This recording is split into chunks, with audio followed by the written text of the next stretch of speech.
So we're live. Hello, everyone. Good evening or afternoon, really depending on where you are right now. And welcome to the 22nd Ode aan, a meetup hosted by DEA. Well, this time we have two amazing speakers for you with two awesome talks. The first speaker is Henrique Moody, who I've been told is also known as Muji. I'm not sure. I hope I didn't butcher that one. He's going to talk about his role as a developer. He's currently a lead developer at Werkspot, and he's going to talk about his experience as a developer and what that means, everything he has to do, the things that are important for a software developer and everything that just comes with the role. Yeah, so really excited about that one. After the first talk, we have a small break at 1940. I butchered that one. I practiced on that one and I screwed up anyway. And after that, we have our second talk, an amazing talk by Pauline Vos, who is a senior software engineer at Werkspot as well. And what's special about her talk is that it's interactive this time. So we're going to show a link in a bit that you can go to with your device, your phone, laptop, whatever. And you can really just vote on the answers to questions she's going to ask you. And what's cool about that one, it's going to be... it's like a little bit of a game. So you're called in as a consultant for a startup, and they're gonna scale up. They're gonna get bigger because they have investors now, and they have to do stuff. And you're gonna answer what we're gonna do, and depending on your answer, either the scale up is gonna succeed the way it should, or it's gonna burn down. It really depends on the answers that we're gonna give. So yeah, get ready. Make sure you're all relaxed. Sit down. Get your coffee or whatever you want. And I can't see you right now. So instead of clapping, just send the clapping emojis in the YouTube chat and give it up for Henrique. Hello, everyone. Thank you very much for being willing to watch this talk. So I can imagine this talk's going to be recorded, but there are some people live. So I'd like to thank people who are alive. And also, if you're watching that recorded as well, thank you anyways. If you're relaxed on your desk, on your couch, on your toilet, because I know that people do that, even though it might sound disgusting, but it's true. I would like to thank you all, because knowing that we all have our biases, I can only be happy they're willing to hear what it means to be a developer to me. So my name is Henrique Moody, but people usually call me Muji. I'm very sure that's not what you're reading on the screen. That's not how the name is supposed to be pronounced, but I'm Brazilian. And if you know enough of us, you know that most of us don't speak English. And when we do, we have this funny accent. So, for example, instead of Facebook, we say Facebook. Instead of Snapchat, we say Snapchat. Instead of COVID, we say COVID. So I'm very happy that it went out as Muji and not something wrong, even worse. And believe me, I have listened to worse pronunciations. I was born in Santo André, which is one of the biggest cities in the world, and it's part of São Paulo, which is one of the biggest cities in the world. And the population of São Paulo is almost as big as the whole Netherlands. And I was 16 when I first got my computer, and I don't remember how, but somehow I managed to find out that everything inside my computer was built with code. So I started to open everything with a text editor, trying to find how things actually work. And I was very lucky that in the same year, one of my siblings started dating somebody who was a developer, and I think, to make time for themselves, so they didn't have to deal with me, that person spent a couple of hours teaching me about programming. And I remember that back there, when I was 16, I had this realization: how cool is that I can build stuff with code? So I went to a cyber cafe, I downloaded quite some manuals, and then I just went back home and started to code. In the end, they broke up, but I guess the relationship was good for me. And after a couple of months that they broke up, and also that I was programming, I started to develop websites. And I was literally asking people hey, do you need a website? Do you want a website? And I was actually selling those websites as well. And the thing about those websites is that they were not safe. They were definitely not reliable, not even calling scalable. But I was so happy that I was making them because through the code I was writing, people were able to promote their services online and to sell their products as well. Even with my horrible code, I was bringing value to people's lives. Delivering value was the very first thing that I noticed about being a developer, and still today, something that really fascinates me. With developers, we have such potential on our hands because we can build stuff, we can build ideas with code, and we can solve problems with code. Even back there where my code was really horrible, I was impacting people's life. But I was a teenager. I had a lot on my mind. I wanted to be a musician. I studied in the conservatory for 4 years. I also wanted to be a Protestant pastor, and I studied theology for 2 years. And as you can imagine, none of that worked out because I'm not preaching the word of the Lord nor playing the guitar tonight. But on the side, I was also studying programming. I was reading books, and after a lot of self-studying, and like I was even giving programming lessons at a school. After quite some time, when I was 20, I finally found a job as a software developer. I was the only developer in that company. It was very soon that I realized that in order to deliver the value that was so dear to me, the thing that I was already passionate about, I had to pay attention to a lot of things. I realized that I was responsible for the code I was writing, for the code I was maintaining, for everything that I was working on. And I actually got a bit scared. And I tried to find ways to deliver the best I could. I tried to learn as much as possible. I was very lucky that around the same time, I found out about this user group in São Paulo, which is called PHP. And through them, I started to learn a bunch of other things. I learned about frameworks, libraries, principles, practices, patterns, methodologies. I learned about automating testing as well. And I tried to use everything that I really understood on my daily job because I wanted to do my best. I understood that if something would go wrong, it would be my full responsibility. Responsibility is the state of having a duty to deal with something. I'm going to give you an example. If you're walking on the street and then you see somebody bleeding, and then you call an ambulance. When the ambulance comes, the people from the rescue, they're going to try to save that person's life, even if sometimes that person doesn't want them to help, because it's from that person becomes their responsibility. Our responsibility as developers is what we deliver, is our work, and doing something that would jeopardize our work will be irresponsible. And I'm not saying that we should get the content of the last talk that we watched or the last conference or the last book that we read and try to implement everything at work, because that is very likely to be irresponsible. But what I mean is that as developers, our work is our responsibility. Sometimes our bosses don't value some things that we want to do, and also our peers sometimes also don't see the point of something that we're doing. And believe me, I know how that feels. Back there, I had some very tough conversations with my boss because they couldn't see things that I was doing. And I was getting a bit slower in some things, but some things were not really negotiable. And me, as a developer who was just starting my career, needed to have that conversation to explain to them why I was doing that. I know that those conversations are not easy. They're not, believe me, I've been there. And still today, I have that sometimes.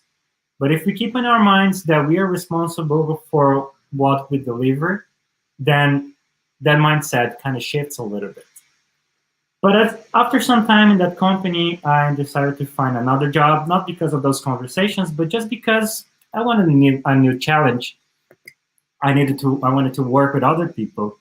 But when I was thinking about leaving, I was trying to think what I was leaving behind. And I started to think about the next developer. So far, at that company, I was the only developer who needed to deal with the things that I was doing. And I start to wonder, is the next developer going to understand what I'm leaving behind? Is this code clear enough? What are the things that I'm the only one who knows? And with this next person going to be able to make changes to the code? And how would that affect the company? How would that affect the users? Empathy is the ability to understand and share the feelings of another. When I was putting myself in the shoes of my boss, of the next developer, and of the users, I realized it was not all about me and my responsibility. With developers, we have the tendency to shield ourselves with the things that we learn. So we learn that some things are right and some things are wrong. And we shield ourselves with those learnings and we forget about the empathy. It's very easy to put people's feelings and concerns on the side and focus on the things that we think are right because we have good intentions. It's not about me, that's what I thought. So I started to document things, I started to organize things better, and I even helped them to hire somebody else to take my place, and then I left the company. I started to work with this friend of mine, this new website, and this friend of mine, super skilled developer, way more skilled than I was, and it was very good to look up to someone else. And I grew a lot because we worked together, and I'm very grateful for that. We worked together in many different moments in my career. That person influenced my life, my career a lot. And back there, I got this job at this news website because I had some specific knowledge about a framework that was very hype at the moment. And the thing is that I was hired because I could share my knowledge about that framework. How cool was that? Even though my friend was way more skilled than I was, I could actually teach them something. And it didn't matter really how experienced that person was. I was still able to share. I heard some people saying that the role of senior developers is to share their knowledge with juniors and mediors, but actually I don't see exactly that way. Some seniors might be very skilled at certain things, but they might be not having as much skills in other things that some people who are just started, they have much better skills at that thing. So a junior developer or a media developer might have some very specific knowledge about something that they can teach seniors and other people in the company. Who dictates whether you can share knowledge or not is simply you. It's a choice. And teaching is also a great way to learn as well. Because of the knowledge of the framework, I helped the company, and then eventually I got an offer to work in a different company because of that framework. It was a printing factory that they could offer a bunch of online tools for the clients. And they were building this application, this new hype framework. And I said, that's cool, I'm gonna share all my knowledge. But on the first time that I was working there, I started to have very passionate discussions with a fellow developer. And the thing is that the outcome of those conversations were most likely to tend to the directions of that developer instead of mine. And I got very frustrated. And I was saying like, I have all the knowledge, I know a lot about this framework, why they cannot listen to me? Why it's always towards that developer, not me? When I was reflecting upon that situation, I just realized that that developer had a skill that I didn't have.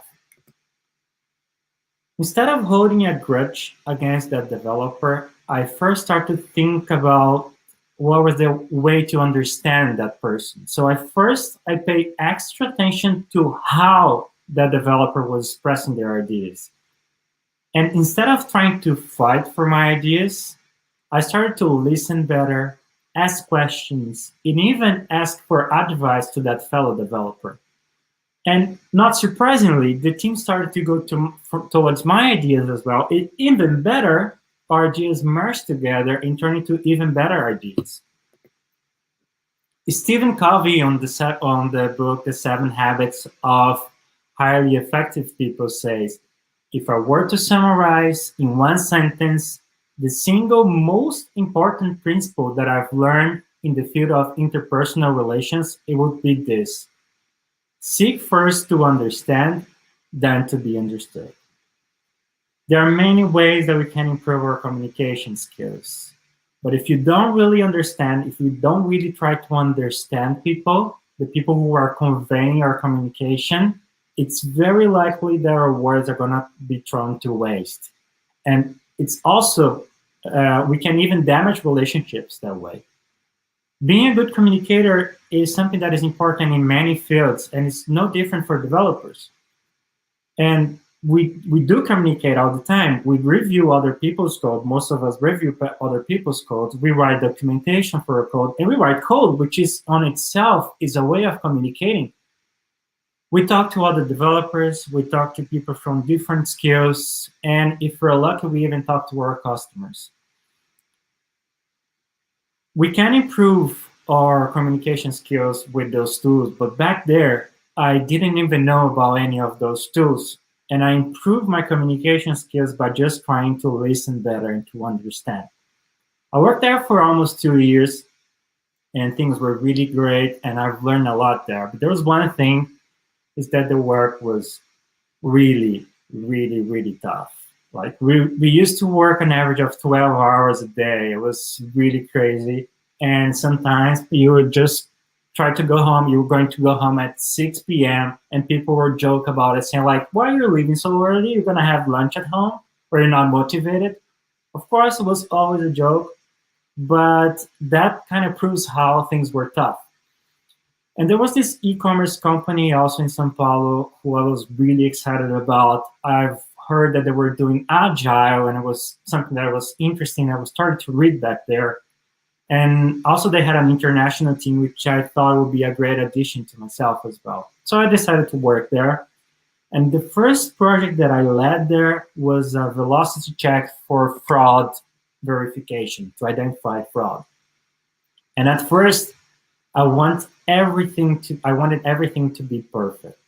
And I got very paranoid with everything that I was writing, that my team was writing. And I was trying to think of what could go wrong. And I was trying to prevent the future, like how can I write this code in such a way that we're not gonna need to change that. Then at a certain point I realized, wait a minute, how many times I have written the perfect code that end up being changed? And how much code I have written that became obsolete? And I also remember how upset I was when my predictions would go wrong. I managed to snap out of it by focusing only on the things that were needed for the moment. It's code rots. The code that we write, it eventually rots. So we need to change that in the future. And we cannot predict the future. And if we have this realization, we start to focus on the right things. Sometimes we spend so much energy thinking about the future that thought and that energy is stolen from the present. And it's just not worth it. I'm not saying that we should be reckless, because I think that we should be responsible, as I stated before. But if we focus on the right needs, then we get better results. And that's what happened there, because we did a very good job with that module. And the development time was way earlier, way faster than we actually predicted, because there was less complexity. The first week that it was online, the company saved a lot of money, and the module changed completely in 4 months by a different team, which, by their words, it was very great to work on that code base because it was easy to change, it was not too complicated. But then at a certain point, I got an offer to work on a multi-level marketing company. I don't know if you know what a multi-level marketing company is, but it's like those companies in which you have a product and then you invite somebody to your network and then you get some commission for that. It's like Tupperware, Mary Kay, and Herbalife. They were selling VoIP. They were a huge success in Brazil, but also internationally. And after studying how legit their business was, I decided to take the job. And it was very very interesting to see the product, because there were a lot of access there. Like there was it's very common to see 40,000 simultaneous access on the website. We had a huge database because of the data that people would insert that, and I was very happy working there because of those technical challenges, but also because I was teaching the team new things. And on top of that, the people there, like, they're really great, and still today, after all those years, we are still in contact. But then, well, the Brazilian government didn't think they were as legit as I thought. And they were suspecting that they were a Ponzi scheme, and they were unable to operate in Brazil. And after 8 months, the same happened by the American government. They sued them as well for the same reason, and they couldn't operate anywhere else. At that point, all of the systems were offline, and the only thing that they needed was somebody who could understand their business and the systems to explain to those organizations that sued them how the system actually worked. And I remember that back there, I had this similar feeling to when I was 16, but instead I thought, how cool is that even without code, I can solve problems? It's amazing that we developers can solve problems with code. But some of us, I think a lot of us, mistake that ability to write code to what we are meant to do. We have a tendency to focus too much on the solutions rather than the problem itself. We think about which technology we're going to use, how we're going to implement that on the system, what are the consequences, that we forget about the problem. The thing is, this is so ingrown in our industry that a lot of companies approach developers already with the solution rather than the problem itself. And when that happens, it's up to us to take a step back and say, okay, but what is the real problem that we're trying to solve here? Because sometimes not writing code is the best solution. If you're going to have a system that's going to send an invoice to your customers in 3 months, perhaps you can postpone the development of that part of the system. And if you need the customer's feedback, perhaps you can find a way around it. Maybe use a different tool, not build one from scratch, or even call the customer to get some feedback. And if the team is not productive, we can try to find what is the problem and have a conversation, check the team vibe. Is people really happy in the team? What are the ways that we can improve? Does our process attend to your needs? In my case, I had to write a lot of documents, and I had many meetings with the Security and Exchange Commissions of Brazil and their experts. I wrote some code, but it was mainly analyzing databases. And that was the most important thing at the time. But with that, I improved my analytical skills and my communication skills as well, and I solved the problem. Eventually, it was all up to the lawyers, and I wanted to live abroad. I got contact from Canada, from people from the United States, Germany, Estonia, Vietnam. But then I got an email from Werkspot, which is a company here in the Netherlands. And I like the idea of living in Amsterdam. I like the product. I like the company values. And after 4 interviews, I decided to move to Amsterdam. And it's been already 5 years. At Werkspot, I had the opportunity to work with different teams in different roles. Sometimes I wasn't even coding. And I worked in several important projects. But in one of them, I was so involved and I was feeling so responsible that I overdid it and ended up having a negative impact on the team. If you ever work with me, you know how I am at work. Like, I get in the morning and then I say, good morning, everybody. And I say good morning in all the languages I know and all the languages that my colleagues speak. And, sometimes people say, yeah, there's the chatting colleague. Usually I am the chatting colleague, I admit. That's me. And even after the pandemic, when we have stand-up on Monday, I say, let's go, everybody, it's Monday. So I do that. And I like this. I like to cheer people up. But back there, it was completely different. The teammates told me that it wasn't the same vibe. The truth is that I almost got a burnout. And it was really bad. It affected me hugely. And the thing is, that was because I was trying to be a hero, even without knowing that. And that wasn't good for me. It wasn't good for the team, and it wasn't good for Werkspot either. It's a slippery slope from feeling responsible to becoming a hero. I wanted the team to believe on things that we're doing, but they actually didn't really have an idea what we were actually doing. I want them to work together. We could work together, but sometimes, even without knowing, I was retaining knowledge. I want us to trust each other, but I was controlling everything that we're doing. And I was so proactive on doing things that I wasn't giving space for my teammates to try things and maybe fail. This the hero culture is something that is very present in our industry, but also in different ones as well. It's most likely you're in a place and then you have a question and then say like, yeah, you should go to that person. That person knows everything about the system. It's very likely that that person is a hero. And think about it right now. Think about your work environment. Can you recognize that? Because if you cannot recognize, perhaps you're the hero. And I don't think it's something that we should be proud of, because that puts a lot of pressure on the hero, because it feels down with responsibility. The workload gets too heavy on that person, and on the other side, the teammates, they get into some comfort zone because they think, oh, it's okay, I don't have to worry about that. The hero got it covered. And that puts also the company in a delicate situation, because it's almost like the hero gets them hostage. And things start to depend too much on them. And when the hero leaves the company, there is a huge impact on the company. Fortunately for me, that wasn't the case. I managed to take a step back, look at the whole situation with different eyes. And I made sure that everybody had the same level of understanding of the system. And I really trust them, not controlling them to do everything. And things surprisingly got better. I also took some vacations to Santorini in Greece. I think that probably helped. But my point is that the problem was actually me. And then I shift the responsibility from me to the whole team. And after some months, it was the best team that I worked with for a very long time.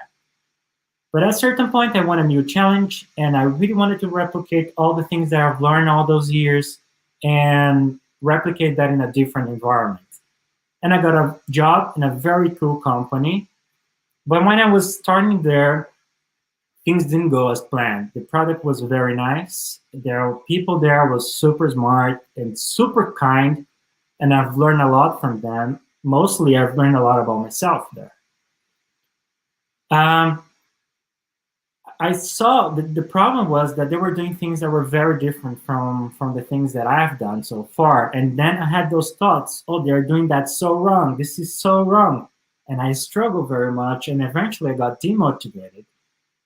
Then I had this realization that it was not that they were doing things wrong, but they were just doing things different from the ways that I believed they were right.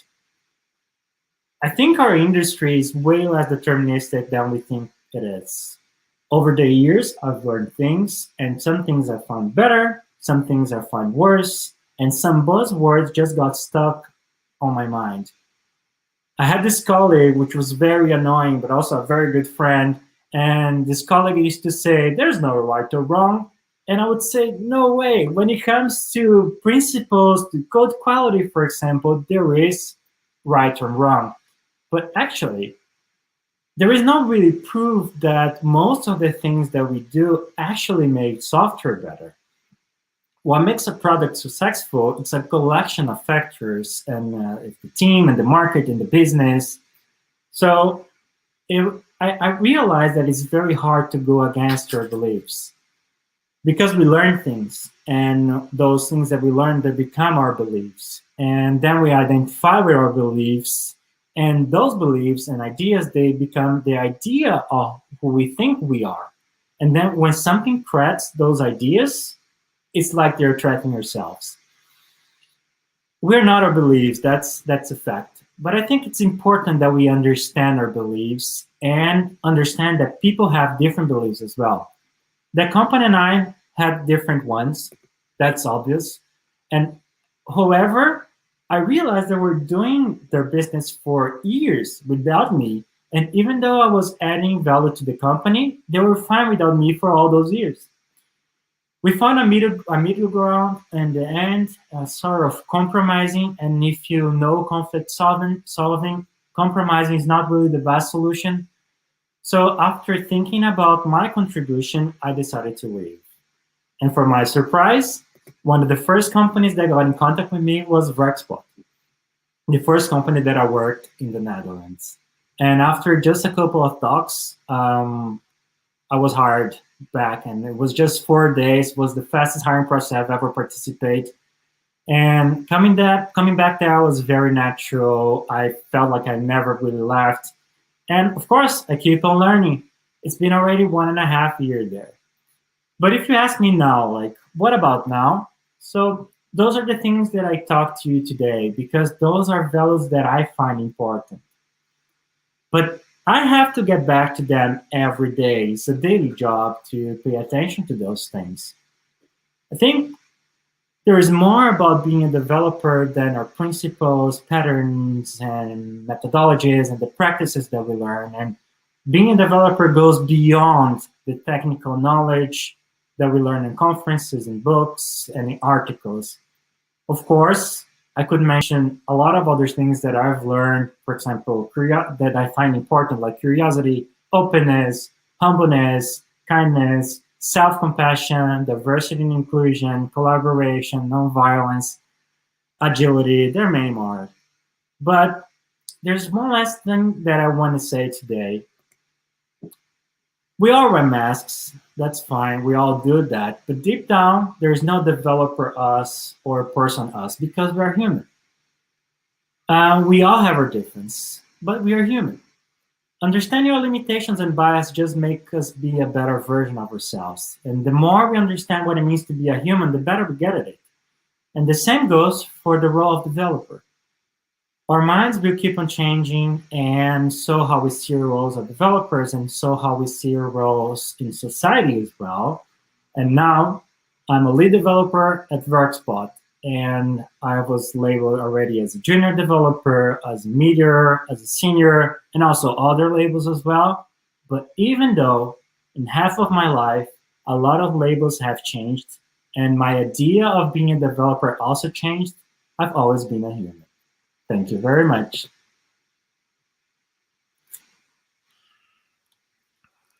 Wow, thank you very much, man. That's that was a really great talk, to be honest. I would liked a lot. Is you talk a lot about being human and communicating also with your team because well, you're a team, right? You're not doing something and they're doing their thing. And it of what I thought, it mostly does boil down to just communicating with everyone. You got to figure out the problem. You got to figure out how you're going to do things with your team instead of just digging in on your own. It's a mistake I do make sometimes, getting to the code way too quickly. You're You not do, alone. yeah, just fixing a problem that wasn't there to begin with. You really got to step back and find the correct problem to solve. So yeah, that's really insightful to learn from you and your experience. And well, you do have a lot of experience, as I've heard, Yeah. a lot of companies. So yeah, that's really cool, and it's quite a trip as well. If you went, from Brazil to the Netherlands, and Yeah. wow, that's quite a trip, man. Yeah. Yeah, that's awesome. Um, yeah, thank you very much again. I'm sure everyone learned a lot from this. I know I did, and I'm sure everyone who's watching did as well. I'm really happy to hear that. Thank Yeah. you. So yeah, thank you very much, and I think we can go to the break Okay. a little earlier, but that's all right. Yeah, it's going to be a break for about 14 minutes. I actually practiced some more, so I didn't butcher it this time. So we'll see everyone in about 14 minutes, and then we have our second talk by Pauline Vos. Okay. Yeah, See you this then. is really great. I recommend you to stick around. Yeah, definitely. Everyone should be really excited about this interactive adventure. Yeah. And yeah, please do join in. We'll show the link as soon as we have it. So yeah, see you in a bit. Yeah. Thanks again, man. Thank you.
So we're back from the break. Hello, everyone. Welcome back. Hope you got your new drinks and everything set up so you can, join us in this interactive talk by Pauline Vos. I already said it was going to be about, so I'll keep it short this time. Give your clapping emojis in the comments for Pauline Vos. And we're just going to check real quick if the microphone is working correctly. Yep. Is it loud enough? Yeah, sounds good to me. Okay, good. Yeah. All right, the stage is yours. Good luck. And thank you. Sure. Let me just share my screen real quick. Hi. So thanks for joining. So my name is Pauline. I'm a senior, actually, I just got promoted last week, so now I'm a lead full stack developer in PHP and React. Also at the Werkspot, so same company as Moody. I do a fair bit of public speaking, mostly about Git. I also do workshops about Git, about the best practices and stuff like that. So if you need any,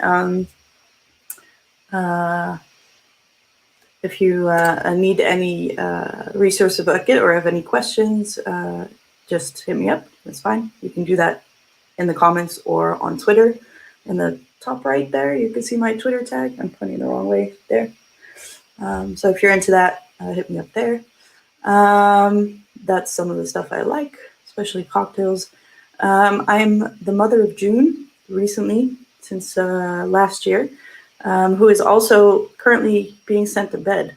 So that coincides with this talk. So there is a chance you might hear a screeching baby later. Pay that no mind, she's being cared for.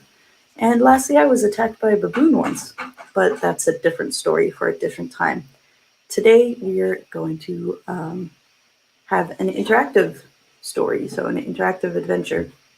It is not a choose your own adventure talk because I'm not legally allowed to call it a choose your own adventure talk.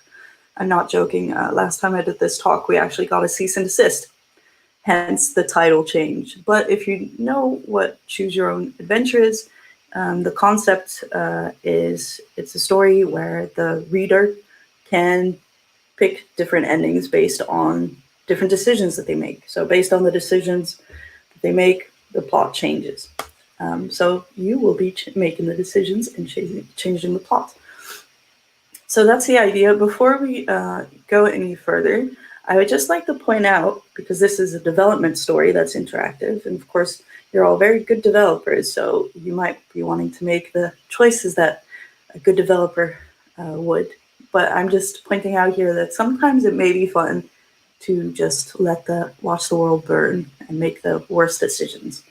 But I'll leave that up to you. Just wanted to point that out. So let's continue into the story. The premise of the story is that you're a freelance consultant and you're often hired by companies who want to make their software teams more efficient. So you get hired for a project, you go on site and you help these software teams with their processes, with their development, with their DevOps, that sort of stuff. And in this case, you've been hired by DevCorp. So DevCorp is a nondescript software company that started as a startup, but they now have investors. So these investors want them to grow. So now they're becoming a scale-up, and they need some help with that. And that's why you've been hired, to help them scale up. So let's enter the building. So in the lobby, you're welcomed by a woman. And she says, "Welcome, we're so happy you're here. What's your name?" So that's either Rutte or Onzicht. I always try to put little relevant little name options there for you. So it was a pretty easy decision what it was going to be today. So that's the first decision you're going to make, this kind of a practice decision. And the decisions that you'll be making through Menti. So I think it says it in the banner as well. Under my name, you'll see menti.com. If you go there and you punch in that code, then you'll be able to vote. And I'll just let the votes come in until they kind of die down a bit. So just to remind you, option 1 is Rutte, option 2 is Onzicht.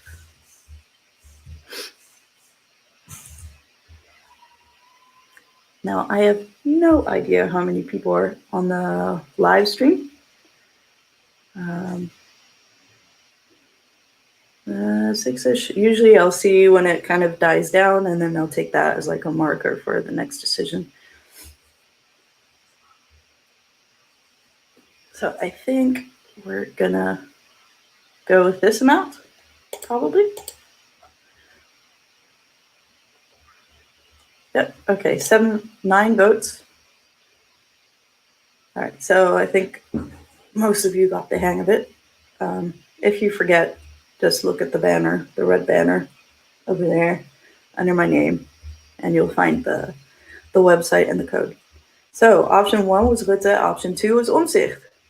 Let's see what happens. Boom, boom, boom. Omtzigt. So I'm gonna take a wild guess here, and say that maybe you're not gonna watch the world burn today, but we'll see. We'll see. This is only the first practice decision. Okay, so your name is Omtzigt. Let's continue. So, oh, sorry. Ooh, I'm already going to the next one. All right, so Omtzigt is your name. She says, Omtzigt, we're so glad to have you. Again, my name is Lisa, and I'm a product manager at DevCorp. And she basically takes you into the elevator and takes you up to the right level and explains to you that she's actually the product manager for the dev team, and you'll be working, and you'll be working directly with her. So you continue onto the floor, and you decide that a good start to get familiar with your team is to have one-on-ones with them separately. So your team, as it is now, consists of 3 developers. So you have a one-on-one with each of them. So first of all, you meet Youssef. Youssef is kind of like the wizard type, the one that many of you will probably have known at some point in your career. He's been with DevCorp since its inception, so he set everything up from the ground up. The entire infrastructure is his, so he's got a lot of trust from business because a lot of the success that they've had is because of him. But that also means that all the knowledge is in his head, and he's constantly being pulled left and right because everything relies on him, basically. So his buzz factor is through the roof. Now, if you don't know what a buzz factor is, I actually recently, it's very annoying because the buzz factor thing is kind of macabre. And there was an alternate term that someone gave me that was a little bit nicer, but I've forgotten it. So I'll just explain buzz factor. So the buzz factor is basically the factor with which your company is screwed if one person gets hit by a bus. So his buzz factor is through the roof. If he were to get hit by a bus, then the whole company is screwed. Everything rests on him. And his catchphrase is to end every sentence with, obviously. Because to him, everything is obvious. But he doesn't realize that not everything is obvious to everyone else. Okay. Now, Naomi is the up-and-comer. She started 2 years ago as an intern, and then after an internship, she was hired as a junior dev. And she's usually kind of fixing bugs here and there. So through 2 years of doing that, she has dug around the code a lot, and she's developed a really good understanding of the product internals and the domain. And she's a fast learner with some strong opinions. But her catchphrase is, I'm out of stuff to do. So basically, she kind of waits until something lands on her plate, and she doesn't get much guidance or work aside from that. And lastly, Stefan is the heavyweight. He is a recent hire. He has a lot of years of experience. He's a conference organizer, so he has a lot of contacts in the industry. He knows a lot of maintainers from open source software that DevCorp uses. So yeah, there's a lot of value he can bring to the team. But yeah, he's not super familiar with the team yet or the product. He was hired in an effort to scale up and make the team a little bit more senior than it was. And his catchphrase is, I never get anything done around here. So that's your 3 developers that you're working with. So your first day is filled with introductions and meetings about the product, about every department, and it all seems pretty quiet for as far as you can see. But sometimes you've noticed that Stefan is kind of like grumbling under his breath. He's just going, rah, rah, rah. And you go home thinking, I wonder what's up with him. You go home, and the next day you get a good night's sleep and let everything just sink in. And you come back to the office, and you hear it again. You hear him grumbling, and it's his catchphrase. He goes, I never get anything done around here. All right, so you wonder what's up. You go talk to him. And he says, our CI pipeline is pissing me off. It's so unstable. It's really, really slowing us down. Anytime we build anything, it takes hours to release. And he explains to you what happens is that they merge something, the pipeline starts running, and then it just fails for random reasons. So then you start again. Pipeline takes a really long time as well. It already takes half an hour. And then I think you're hearing the baby moan a little bit. I'll try to speak a little bit softer. Otherwise, she's going to be really annoyed that I'm here and she's there. So anyway, and then it also keeps failing. So, you get to the end of the pipeline, then it fails, and you have to do it again, wait all over again. So it's really screwing up productivity. And so you ask him, okay, I see that this is a problem, but what is your solution to this problem? And he said, well, I don't know. I haven't set any of this stuff up. That's all you said. So you should probably go talk to him. Well, he's not in the best of moods. So you go and talk to Yusef. And he kind of jumps in his chair as if you've just woken him up from a deep slumber. He was clearly very focused on something super important. And he hastily takes off his headphones. He seems quite grumpy as he turns to you and says, look, Onzich, I really don't have the time right now, okay? I've got requests coming in from all over. I've got Naomi, whose dev environment doesn't work, so she can't get any work done. I've got Lisa on my back with some data export that she needs to have for this important stakeholder meeting in 30 minutes. Okay, so he's putting out fires. Clearly, people have a lot of requests from him because clearly he's the person that knows how everything works. So you have 2 choices here. The first one is to press him to prioritize the pipeline. You explain to him that this is blocking everyone and that those requests can wait for a little bit if it needs improving productivity overall. The second option is to handle his other tasks first, because you acknowledge that these tasks are more urgent and important to tackle now, and you can tackle the pipeline later. So go back to your mentee. Oh, that's cute. Hi, 2.5-year-old. So just as a reminder, option 1 is press him to prioritize the pipeline. Option 2 is tell him to tackle his urgent tasks first.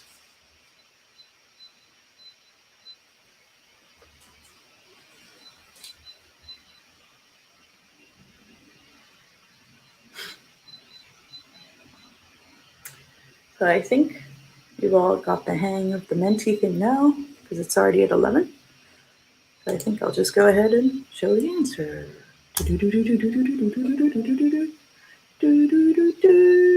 Option 2. So basically you tell him, okay, I acknowledge that this is really important for you to tackle first, so you should do that. Stefan is not happy. He said, all right, suit yourself. I'd do it myself if I had any time, but Lisa's already always putting pressure on me to deliver, but we can't deliver because of this pipeline. It's a never-ending cycle. So he's not happy with you. And Naomi is still waiting for Yusef to fix her dev environment. So he sits down with her and he kind of starts typing away in the terminal. And Naomi kind of tries to watch for a little bit, but then she kind of zones out and starts staring at her phone a little bit until it's fixed. And there you go. All right. So over the next few weeks, things are going pretty slowly. Features are taking pretty long to release because of this unstable pipeline. and Lisa's starting to really feel some pressure.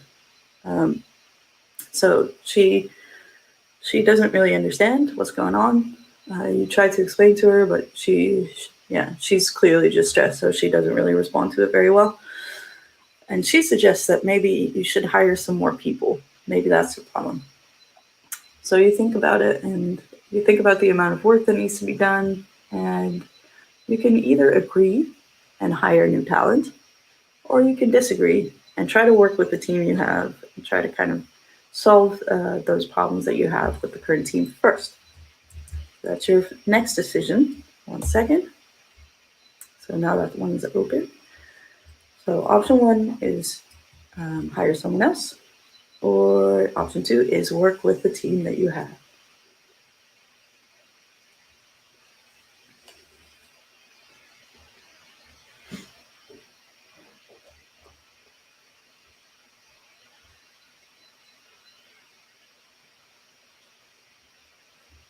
$12 votes this time. That's a new record.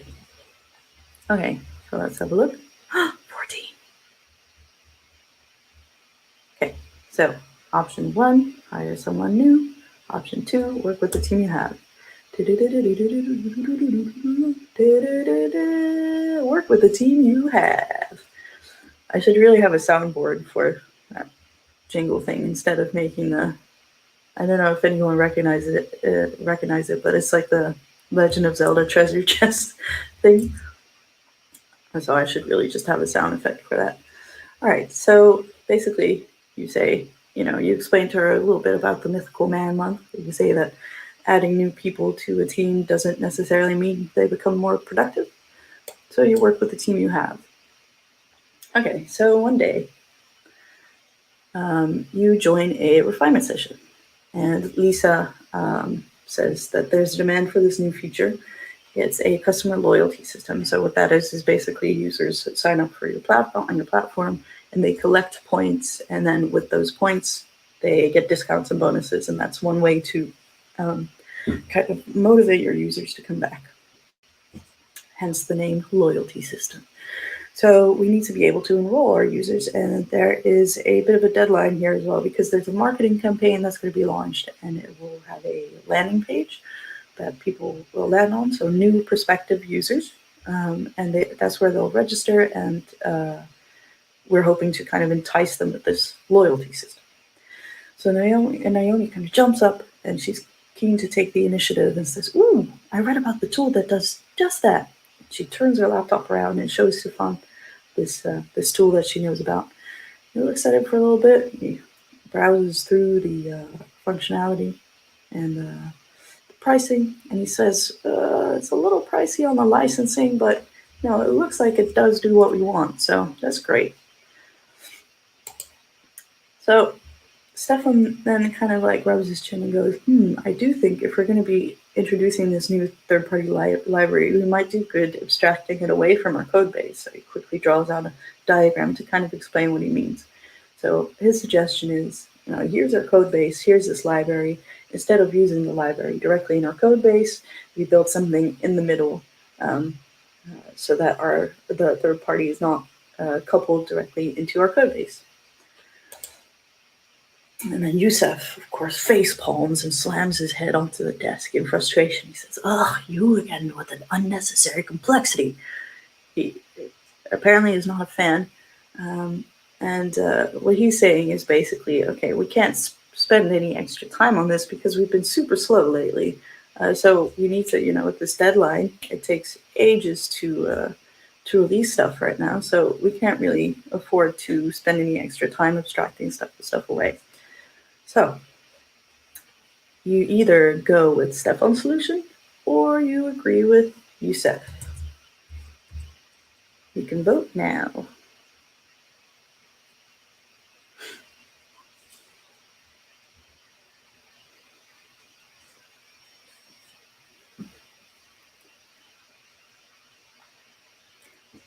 So option 1 is Stefan's solution to abstract it away. Option 2 is to go with Yusuf's option.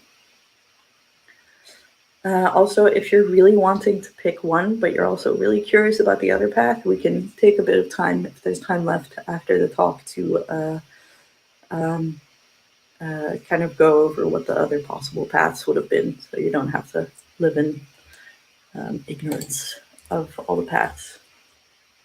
Okay, well, Muji wants to see the world burn, apparently.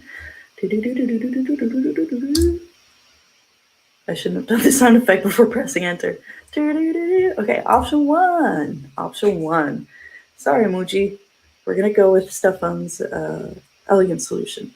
So you say, okay, this is a greenfield project or a greenfield feature, not project. Let's not go crazy.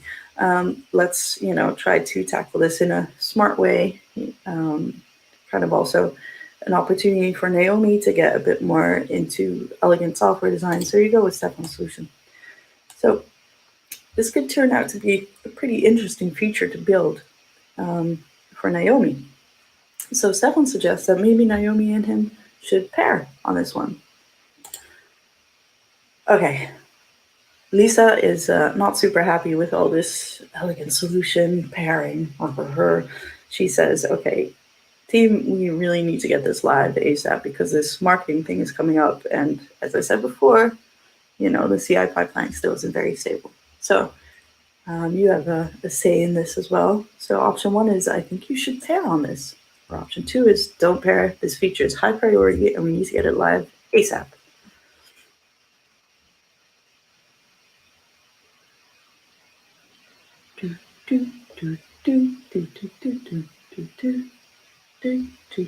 I don't think that's an existing jingle. I can't remember how that clock jingle goes. From I think it's Jeopardy. I'm telling you, I need a soundboard.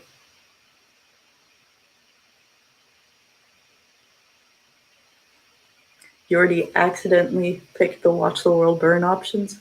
Uh-huh.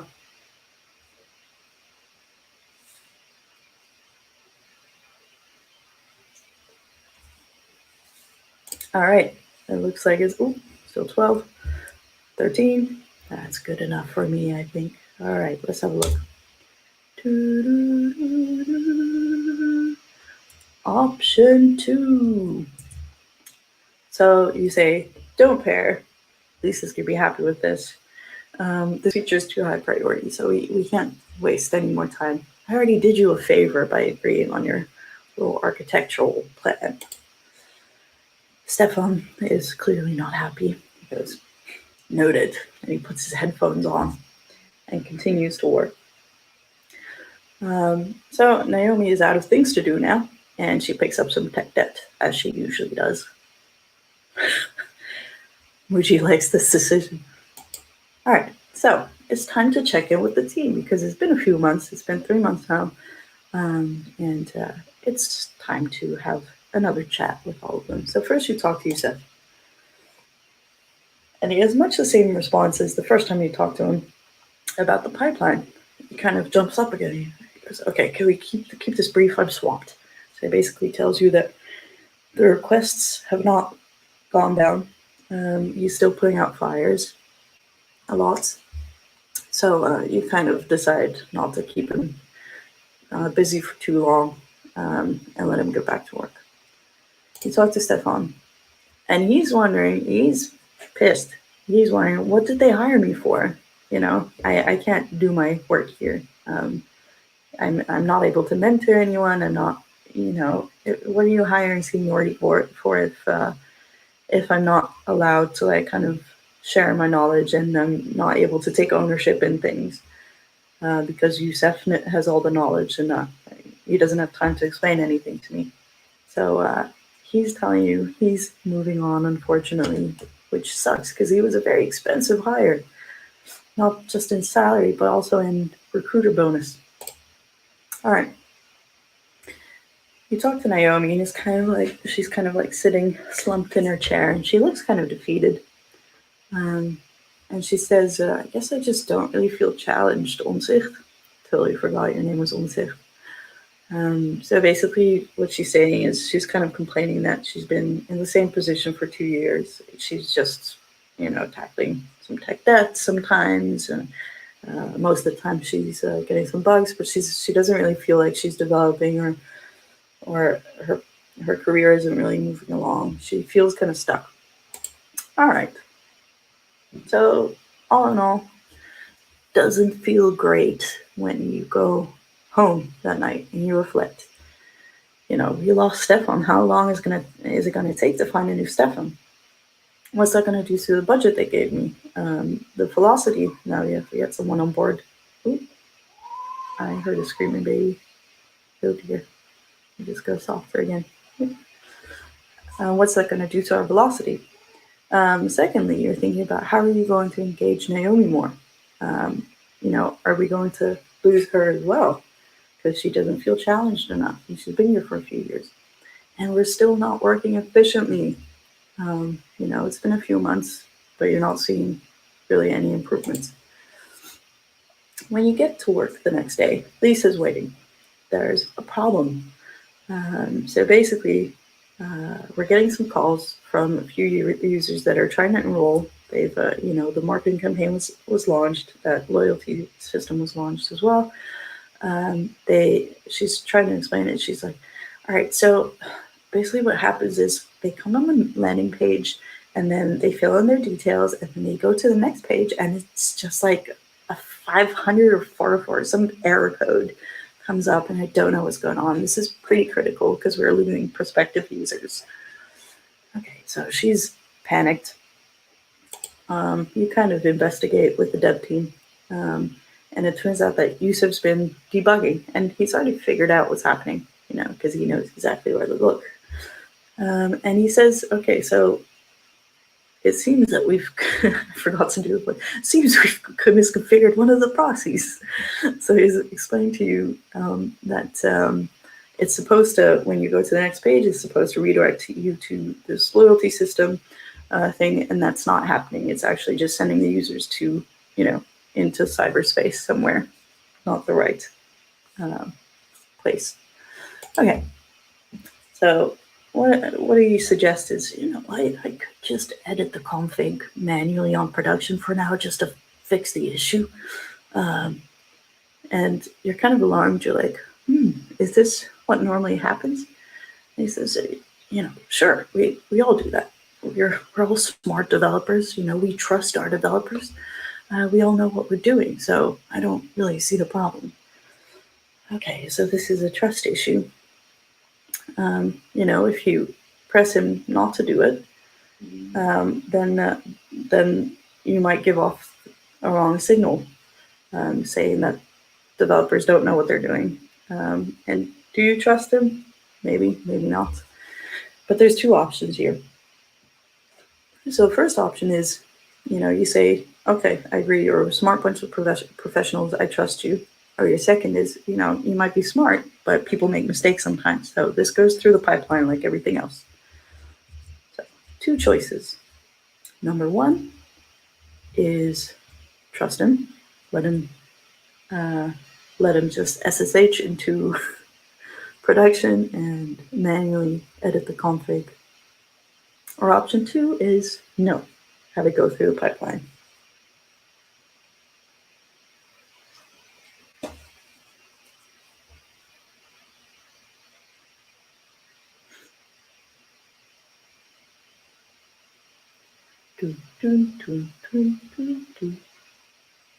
Again, nonsense jingle. Where is it coming from? I don't know. 9 votes. We're going to keep hanging at 9 votes.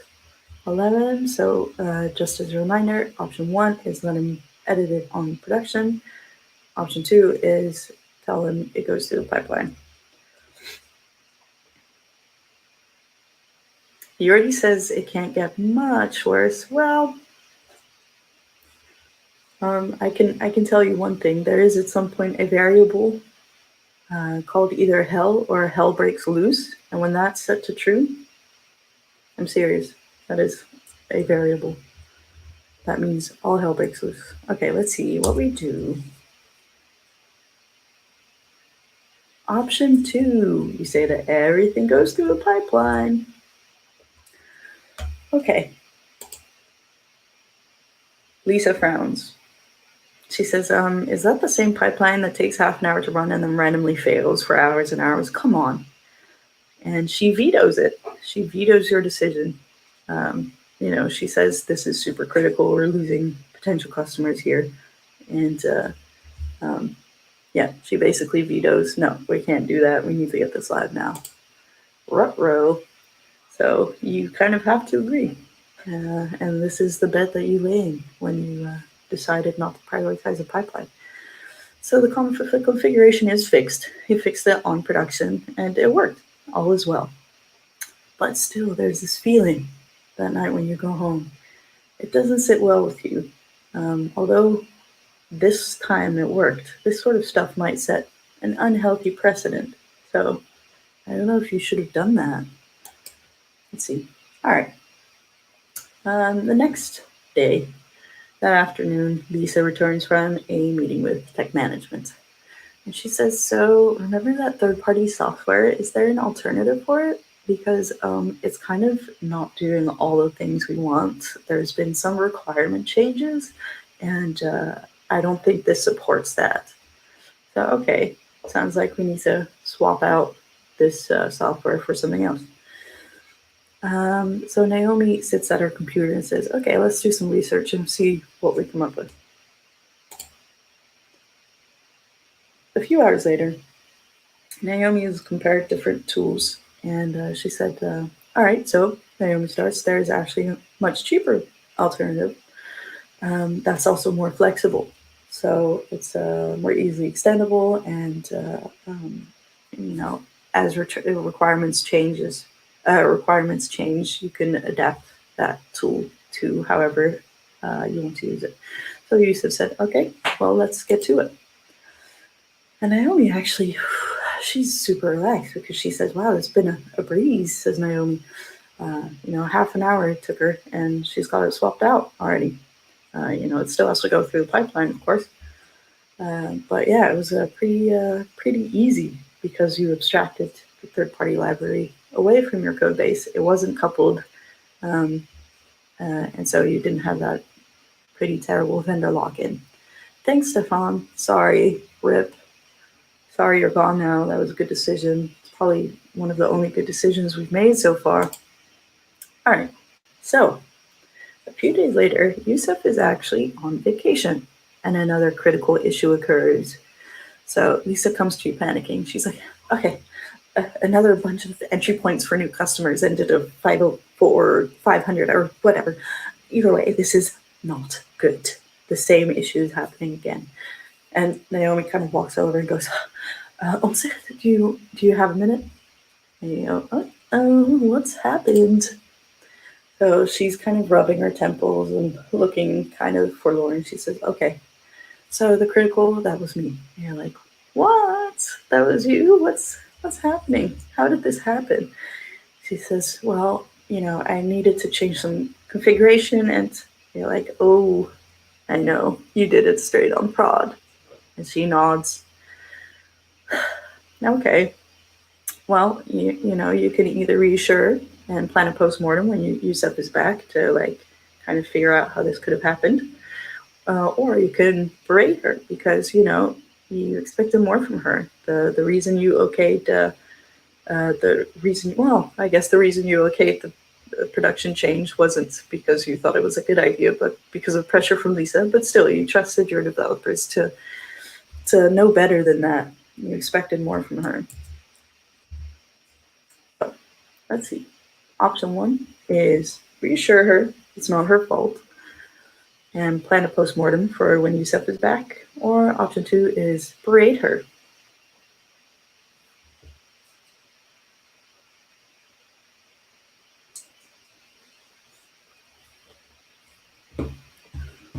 Waiting for that 9th vote. Yes, 10, 11.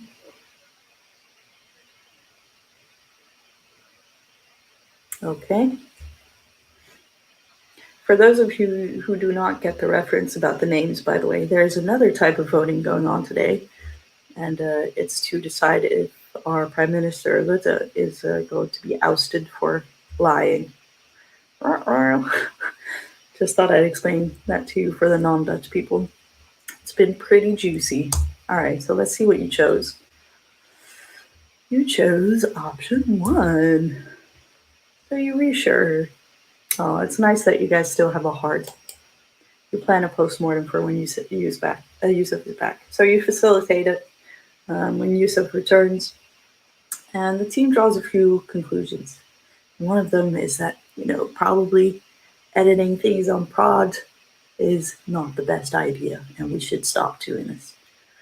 But another one is that the pressure is really high to deliver, and because of the pipeline, you can't really do that. And as Stefan had said before, it's kind of a never-ending cycle. So, yeah, Lisa kind of agrees, and she said, I'm sorry, I should have seen the productivity hit sooner. I should have listened, and we should have prioritized the pipeline. So you end up prioritizing the pipeline anyway. But is it too late? Is it too late? So that night, you reflect on the past few months because your time at DevCorp is almost over. It's been half a year, and you just wonder if you've been able to make the positive impact that you were hired to do. Are you wondering? I hope so. All right, so the next day, Naomi pulls you aside and wants to have a chat. She looks sad, downtrodden again, so you're not expecting anything good. And what you feared was going to happen happens. She says, I wanted to let you know that I'm resigning. I just feel that maybe software development just isn't the industry for me. I feel like I've been stuck. Like, apparently I'm not good enough to get any better at it.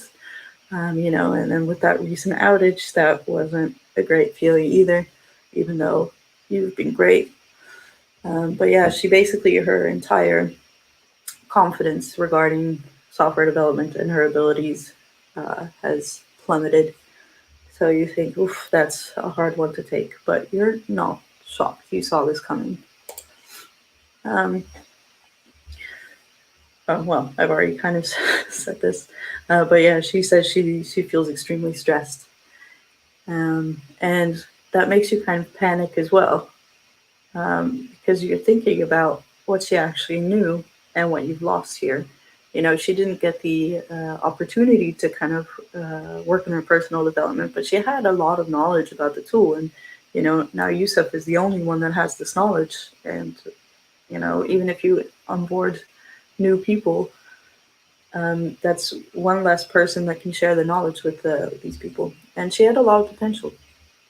So you're sad to see her go, and you mean it. So a few weeks later, you step into the meeting room with a nice view and a big shiny conference table.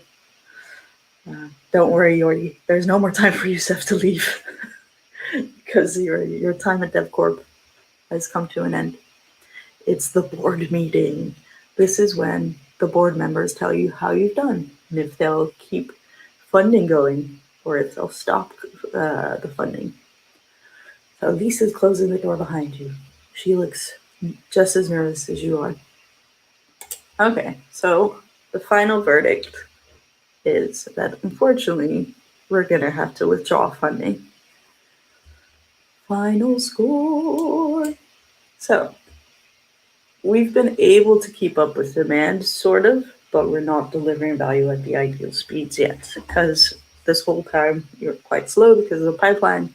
Then you finally ended up fixing the pipeline, but you also lost some resources. So, you sped it up a little bit, but not enough. We've lost an extremely costly hire, and now we have to replace him. We have to pay for recruitment costs again, onboarding, all of that stuff, maybe even a sign-on bonus. We've lost a junior who didn't really contribute much, so no real harm there, but I think we've probably learned a lesson that we're not going to be hiring juniors anymore. And there's been a few expenses which look to have been necessary, like the third-party license, but nothing too crazy. At some point, you were able to press the costs on that licensing as well. So that's the end. All hell didn't quite break loose, but yeah, you did watch the world burn a little bit. So thank you for playing. That QR code, if I'm not mistaken, I'm not actually sure, but if I'm not mistaken, it takes you to, I'm not sure if I put the correct one, but I think it takes you to a web version of this story with different names in it, because it was for a different event. But you can kind of like play around with it and see the different endings. And I would like to give special thanks to my co-architects for telling me about Twine, which is the software that you can make these text-based adventures with, and you can export it to HTML. So that might be nice to know if you're thinking of making something similar. Werkspot for the use of our Menti license, which you were using to vote, and my friend Naomi for playing Naomi, my co-workers Sophie, Dan, Anton, and Stefan for playing the other characters, and Internet Jones for inviting me, of course. So thanks a lot. I'll stop sharing my screen now. Wow, thank you very much. I think we were cutting it pretty close to actually burning it down, weren't we? Yeah, I mean, you did burn it down. All hell didn't quite break loose, but they stopped funding, so. Yeah, that really didn't go as planned. Or did it? Well, yeah, if I have to believe Muji, it did. Yeah, I think so too. And there's another devil emoji. So I don't know if there's any questions or if we have time for questions. Yeah, we got plenty of time, sure. As long as people want to watch, we're good. Okay. If there's not, then that's also fine. I know there's a bit of a delay in the comments, no? Yeah, that's true. It's about 10 seconds usually. Okay. Oh, hi, Aryam. That's funny. That's cool. Did Ditto, Aryan leave the company? Was he like in... No, it's a different company. It's a different company. Not a character in this story. No, don't worry. Oh, baboon story. Yeah. That's funny. Okay, Yeah. I guess I can do the baboon story. I'll try to keep it short. But this is actually true. This was, I've never actually ended up telling the baboon story in the Q&A. That's funny that you're asking. But I was in Ghana, and there was a hotel, and there were, it was a nature reserve, and there were baboons just walking around the hotel grounds and stuff. They even warned you that if someone knocks on the door, you have to first ask who it is before you open the door, because the baboons had learned to knock and then rob you of your food when you open the door. So anyway, yeah, I was walking to my room and I see this baboon coming up, and she's just going in a straight line. She's large, going in a straight line, not towards me. So I'm just like, all right, I know I'm not supposed to look at them, so I'll just keep walking like nothing's happening. And at some point she changed her angle and just goes straight, beeline towards me. No. So I'm like, okay, I'm gonna turn around now. And apparently that's the last thing you're meant to do, because then they just run after you and jump on your back for your backpack. And that's exactly what she did. So she jumped on my back, and I kind of tried to punch her, which is obviously not a good tactic. Not a good tactic for baboons, because they're much stronger than we are. So luckily a guy from the hotel came running out with a stick and chased it off. And I thought it was me who chased it off, because I let go and went away. I was like, yeah, that's right. And then I saw the guy. I was like, okay, clearly that wasn't me. So that's the baboon story. There you go. Okay. Good to know you shouldn't run away from baboons. Yeah. Yep. Okay. Yeah. Yeah, that's a one in a lifetime kind of thing, I guess. Yeah, I hope so. Also, apparently it's okay if you just take the bag off and don't fight it. Just take the bag off, because they just take the food and then they leave your bag alone. Whereas if you try to fight it, they take the bag and run, and you're not going to get your bag back. So if you're ever running into a baboon, remember this story. Wow. Yeah, I don't think I ever will, but I'll try to remember that. You never know, man. Yeah, apparently so. No, I really didn't know that. Neither But- did I. But like, if you just give them your bag and they just get the food out, is that what you said? Yeah, because they're only interested in the food and they know how the bag works. So they just zip it open, take the food, and then they go back into their bushes or whatever they're coming from. What's the worst possible scenario in your talk? Right. Okay, so I think we actually got pretty close. Is it this one? I think it might be this one, actually. I think it was I think this was the hell breaks loose variable, because basically if you have a specific set of combinations, even if you take some right decisions, but if Stefan is gone, so he can't pick anything up, then this error occurs. And if you've let Youssef edit the config on production, then Naomi will do the same. And it's quite unlikely to happen unless you haven't fixed the pipeline early on, because you remember how Lisa was vetoing that decision? If you had fixed the pipeline, she wouldn't have been able to veto that decision and you wouldn't have gotten to this point. So yeah, I guess this was kind of the worst possible scenario. You could have also had the vendor lock-in, though, if you had decided not to decouple the third-party license from the thing, because then you'd be bleeding money in your budget. And that was like the only positive thing that you did in the birth. It's a gift to just pick all the wrong answers. That's Yeah, there were some good answers. There were actually some good answers, but it still happened to be the combination of bad answers that just screwed you over. Yeah. Well, it's good to know. Just keep your pipeline fast and working, and everything will be fine. Yeah, and nobody dies, as Muji suggests. No buses in this story. No, not yet. All right. Well, props to Youssef for staying around in this company. I think I would have left a long time ago.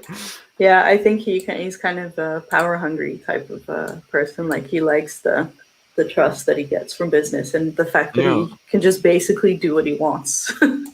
And he's the smartest guy in the group. That's also Yeah, I think that's probably the reason why he didn't really tell anyone about the system, why he knows everything and no one else knows really much about it. Yeah. But, I think that we all know one person, at least, who's like kind of the smart one who knows everything and kind of guards that and keeps the rest kind of ignorant. Yeah, that's a terrible position to be in, or at least to have someone like that. Yeah, exactly. I can't stand it personally, but I understand how it happens. Yeah, true. But, well, as Henrique Moody just, told us, you got to have a good team that works together. And you can't really have one person just doing everything and blocking everyone out. Yeah, it kind of reminds me of, there's a really good talk, if you like D&D especially, there's a talk by a guy called Matt Brunty. Yeah. I think the talk is just like Dungeons and Dragons and then something with team. Can't remember exactly, but it's basically, if you've ever played D&D or any role-playing game and that has a party, you need kind of like different specialities in the party to work well. Otherwise, there's some quests that are really hard to be successful in. And the same goes for software development teams. Like, for some things you need the wizard, but for other things you need the junior, Well, unless you're playing Dungeons and Dragons 4E, I think you can just get away with a full party of barbarians. It's fine. I did not know that. That would not be the version that I would play. No, they fixed it in 5, but 4E was pretty. It wasn't intentional. No, it wasn't. As you said, you have multiple classes and races you can pick from. But it was pretty biased towards barbarians and rogues and characters like that. So it was. Rogues are my favorite. So. Definitely. All right, I feel like we're. Yeah. I don't think there's any questions aside from what's the worst scenario and what's the baboon story. So I think we can conclude the Q&A. Yeah, if you wouldn't mind, the talk which you just spoke about by Matt something, could you write out his name, because I really in fact I might try to find the talk real quick. 1 second.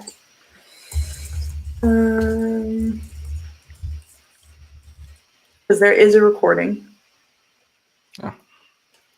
But I can't find it right now. So I'll just put it in the private chat. His name is Matt Brunty. Thank you very much. There is a talk that he does about this, but when I search for it, all I'm getting is just other Dungeons and Dragons videos. Yeah, that happens. Now, when I find it, I'll put it in the YouTube comment channel so everyone can find it there. I'll search for it in a bit, and I'll also be playing this your game to find out like what were the right decisions, so we can. Yeah, the QR code is correct, right? Yeah, it worked. Yeah. Okay, good. Because I remember there was something wrong with it last time. I forgot if I fixed it or not. But, okay, good. Yeah, no, it works this time. So thank you very much for that. And yeah. All right. Well, if there aren't any questions left, yeah, I just want to thank you again for your awesome meetup talk. And yeah, it was actually pretty fun to have an interactive talk, you know, not just listening, but actually participating in this. And, well, screwing up, but yeah, it happens. So Well, thank you thanks. very much. I hope everyone liked it. Thank you for inviting me. Very nice. Yeah, definitely. And, well, hopefully see you again sometime. All right. Yep. Ditto. See y'all later then. Bye-bye.